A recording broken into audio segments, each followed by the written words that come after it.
Hello friends, welcome to our channel spark of hope.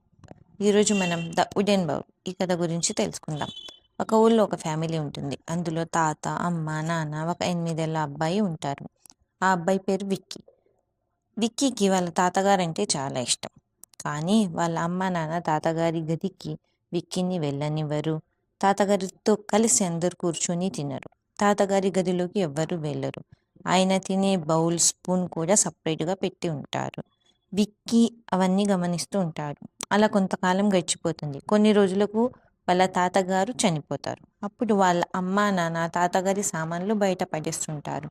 కానీ విక్కీ వాళ్ళ తాతగారి తినే వుడెన్ బౌల్, స్పూన్ తీసుకొని దాచిపెడతాడు. అది చూసిన వాళ్ళ అమ్మ నాన్న, విక్కీ ఎందుకురా అవి పాడి, చీచి ముట్టుకోకు అంటారు.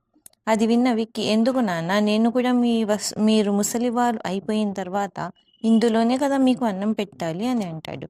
అది విన్న విక్కీ అమ్మా నాన్న సిగ్గుపడి వాళ్ళు చేసిన తప్పును తెలుసుకొని విక్కీని క్షమించమని అడుగుతారు. దీనిని బట్టి తెలిసేది ఏమిటంటే, మనం ఏది చేస్తే పిల్లలు అదే నేర్చుకుంటారు. అందుకే మనం మారాలి. మన వాళ్ళు ఉన్నప్పుడే వాళ్ళకి గౌరవం ఇవ్వండి. పోయాక బాధపడి ఏం లాభం? మీ పిల్లలతో పాటు మీ పెద్దవాళ్ళను కూడా బాగా చూసుకోండి. God bless you all.